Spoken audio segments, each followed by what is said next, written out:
আসসালামু আলাইকুম। শুরু করতে যাচ্ছি ছায়ার আড়ালে তুমি। লেখনীতে মাহবুবা তাসনিম। পর্ব ১। প্রথম দেখা। অদ্ভুত সেই চোখ। খুলনার এক শান্ত বিকেল। আকাশে হালকা মেঘ, বাতাসে বৃষ্টির গন্ধ। রাস্তার পাশে সারি সারি কৃষ্ণচূড়া গাছ। লাল ফুলে পুরো পথটা যেন রঙিন হয়ে আছে। মায়া প্রতিদিনের মতো কলেজ থেকে বাসায় ফিরছিল। তার হাতে কয়েকটা বই, কাঁধে ব্যাগ, আর চোখে এক ধরনের ক্লান্তি। হঠাৎ তার ফোনটা বেজে উঠল। স্ক্রিনে ভেসে উঠল অজানা নাম্বার। মায়া একটু অবাক হয়ে ফোনটা রিসিভ করলো। হ্যালো। ওপাশ থেকে কয়েক সেকেন্ড নীরবতা, তারপর খুব গভীর শান্ত একটা ছেলের কণ্ঠ। তুমি এখন লাল ফুল গাছটার নিচে দাঁড়িয়ে আছো, তাই না? মায়ার পুরো শরীর কেঁপে উঠল। সে চারদিকে তাকালো। রাস্তা প্রায় ফাঁকা। দুই একজন মানুষ দূরে হাঁটছে, কিন্তু কেউই তার দিকে তাকিয়ে নেই। মায়া কাপা গলায় বলল, কে আপনি? ওপাশ থেকে মৃদু হাসির শব্দ। আজকে তোমার সাদা ওড়নাটা খুব সুন্দর লাগছে। মায়া ভয়ে ফোনটা কেটে দিল। তার বুক ধড়ফড় করতে লাগলো। কে এই মানুষ? কিভাবে সে জানে মায়া কোথায় দাঁড়িয়ে আছে? সে দ্রুত হাঁটতে শুরু করলো, কিন্তু কয়েকবার যেতেই অনুভব করলো কেউ যেন তাকে অনুসরণ করছে। পেছনে তাকাতেই সে একজনকে দেখলো। কালো শার্ট, লম্বা গড়ন, মুখটা একটু ছায়ায় ঢাকা।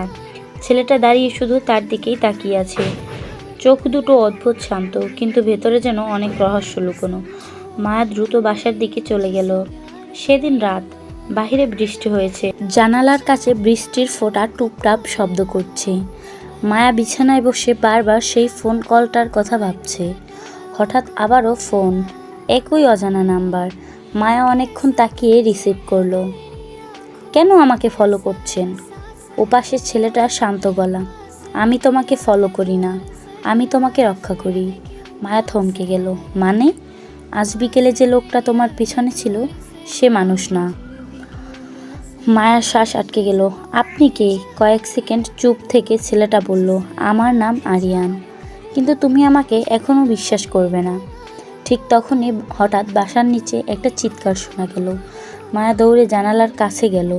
নিচে রাস্তায় একটা মোটর বাইক পড়ে আছে, আর একজন লোক দ্রুত অন্ধকার গলির দিকে দৌড়ে পালাচ্ছে। ফোনের ওপাশ থেকে আবারও সেই কণ্ঠ, জানালা থেকে সরে যাও মায়া। মায়ার হাত ঠান্ডা হয়ে গেল। সে তো জানালার কাছে এসেছে। এটাও সে কিভাবে জানলো?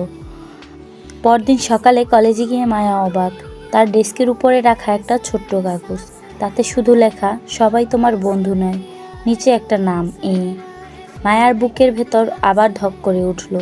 আরিয়ান নাকি অন্য কেউ? তার ক্লাসের নতুন ছেলে রায়হান কেন বারবার অদ্ভুতভাবে তার দিকে তাকাচ্ছে? মায়া বুঝতে পারছে না, সে কি কোনো বিপদের মধ্যে আছে, নাকি এই সব কিছুর পেছনে লুকিয়ে আছে এমন একটা সত্য যা তার পুরো জীবন বদলে দেবে। গল্পটি ভালো লাগলে অবশ্যই ইউটিউব চ্যানেলটি সাবস্ক্রাইব করে একটা লাইক, একটা কমেন্ট করে যাবে। আর পরবর্তী গল্প পেতে মাহবুবা তাসনিম ইউটিউব চ্যানেলটি ভিজিট করবে।